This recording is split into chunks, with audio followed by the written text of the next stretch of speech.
प्रिय सखी, गुरुदेव भगवान के चरणों में कोटि कोटि नमन। गुरुदेव भगवान, इस शरीर से काम वासना खत्म हो गई है, पति को काम वासना बहुत है, क्या करूं, मार्गदर्शन करें। पति के अनुकूल चलना चाहिए।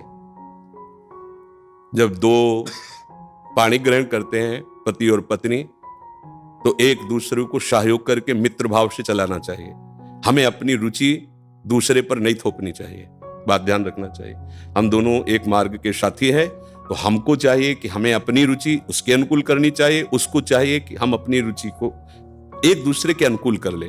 अगर आपकी रुचि नहीं है तो पति को मनाइए और अपनी रुचि में उसको अनुकूल कीजिए। अगर वो अनुकूल नहीं होता तो आप कोशिश कीजिए कि आपके वृत्ति के कारण कहीं वो व्यभिचार में ना उतर जाए, गंदे मार्ग में न जाए। उसका साथ दो, आप उसके साथी हो। आपका ब्रह्मचर्य उतना मान नहीं होगा जितना पति की आराधना मान होगी। पति को एक मित्र है, मान लो हम कह रहे हो वो पति परमेश्वर होता है, ऐसा मत मानिए।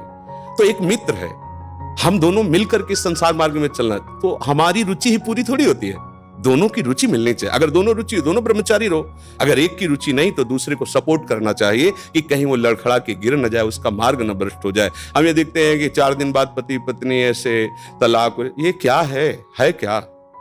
सिर्फ अपनी रुचि का पोषण नहीं होना चाहिए। अगर हम दो मिलते हैं, दोनों मित्र बनते हैं, तो एक दूसरे की रुचि का आदर करें, एक दूसरे की रुचि का सहयोग करें, तभी तो जीवन यात्रा चलेगी। नहीं तो कब ऐसे नहीं चलेगा। आप ब्रह्मचारी बन के बैठो और वो व्यभिचार में प्रवृत्त हो जाए, तो आपने पाणी ग्रहण किया था, ये आपकी मित्रता नहीं सही रही।